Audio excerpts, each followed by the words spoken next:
Welcome back. This is Chapter 5, Section 6.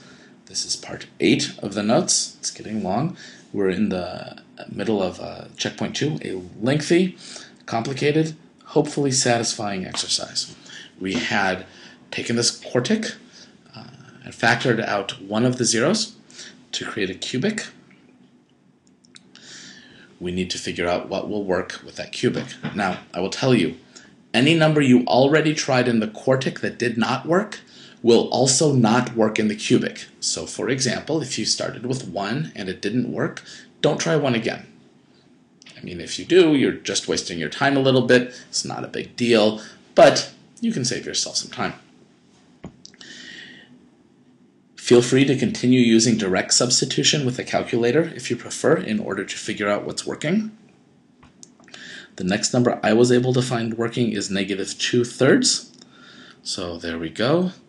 3, 5, -7, -6. Now recall that if you're using direct substitution to check, you still need to use synthetic substitution when you find one that works, because you need the factoring information, the factoring information that synthetic substitution provides. Did synthetic substitution with -2/3, and it worked. Yay, got the 0 of happiness. So that means this whole thing is 3x minus 1, that's the original one, x plus 2/3, remember the factors are backwards from the zeros, 3x squared plus 3x minus 9. All right, now trust me on this, it will make your life better. Factor a 3 out of there, the quadratic, and put it into that linear we just factored out. So it's really 3x minus 1, 3x plus 2, x squared plus x minus 3. Factoring that 3 out and shifting it over to the other factor makes it look better. More importantly, it makes the numbers smaller. This makes your life better.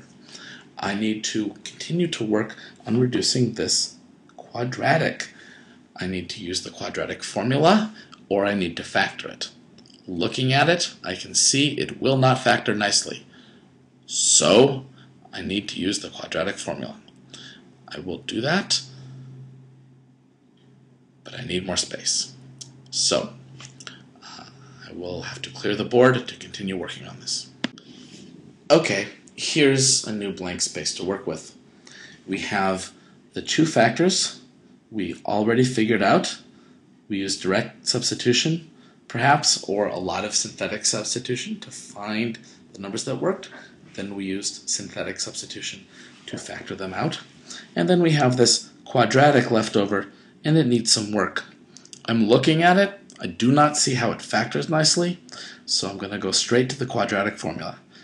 X equals the opposite of b, plus or minus the square root, b squared minus 4ac all over 2a. So x equals -1 plus or minus the square root of root 13 over 2. Excuse me, I misspoke. It's -1 plus or minus square root of 13. So those are our zeros. Our final list of zeros are 1/3, -2/3, -1 plus root 13 over 2, and -1 minus root 13 over 2. It's kind of an obnoxious problem, but you can see how you can start with 4th degree and slowly bring it down to 2nd degree and then use prior tools to finish it off. Thank you. I hope you enjoyed the notes.